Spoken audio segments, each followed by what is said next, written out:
All right, today we're going to be going over the disassembly of this DeLonghi Next Nespresso machine. I will put the model number in the comments or in the description.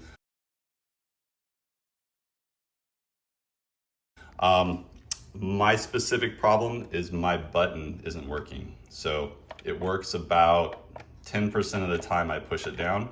So there's something going on under here, and I'll show you what I fixed. This is gonna be a basic disassembly for the rest of the machine, just so you can see how it's done.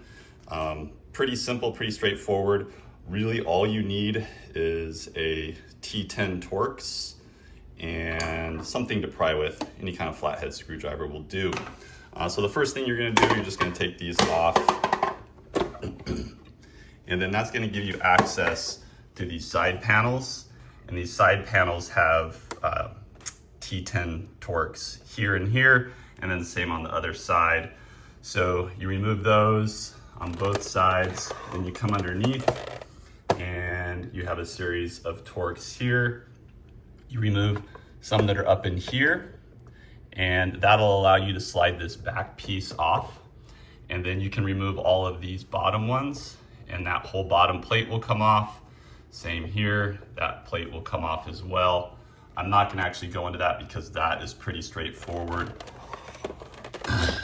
Now, I'm gonna show you how this slides off. So this piece here pulls down, and once I get it off, you'll see that there's some hooks in there that we're holding it on. So those hooks on the side allow it to easily come off.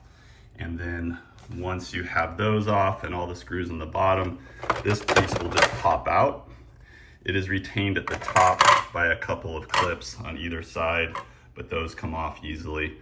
That gives you access to a lot on this side.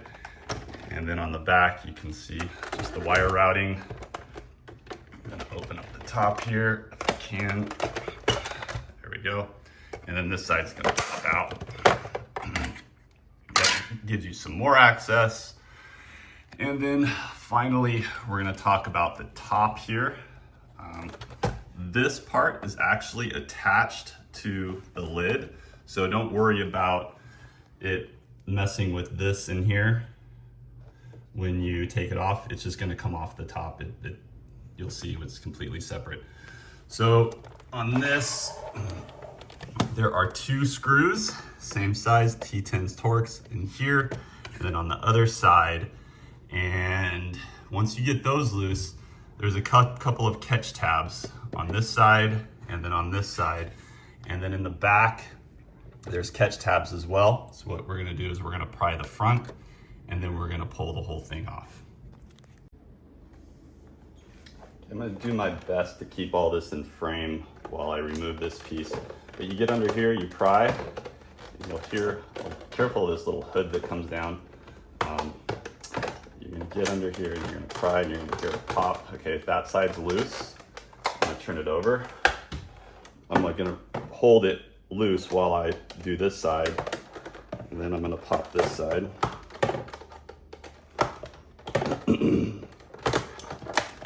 There we go. So now both sides are popped. This comes free.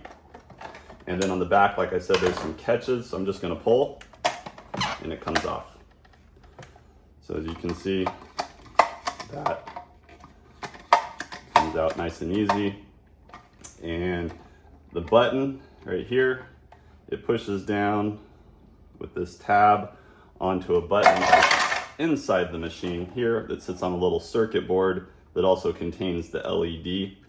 So my problem was there's a little button inside that. Got a helper here. There's a button inside that, or inside that tab. Let me see if I can get you to see it here. It's underneath that red piece of tape I put on there. That button wasn't going down and making contact with this black button that was in the inside.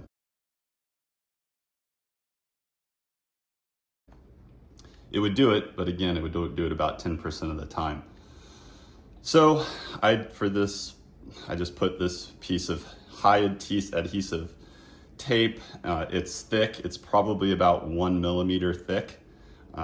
It's not really tape. It's more for like hanging stuff on walls, etc. But it works for this purpose. It is dual-sided sticky. I didn't remove this side of it. And that gives you access to a bunch of things. It gives you access to the heater up here. What else? Yeah, so that's it. That's the basic disassembly. This solved my button problem, putting this on here. I guess the next step is if that wasn't gonna work, I'd try to replace this little circuit board. And it looks like it's easy enough to replace if you can get the part. I didn't have to search, but that's the basic disassembly. Thanks for watching. I hope this helped. Good luck. Don't forget to like and subscribe.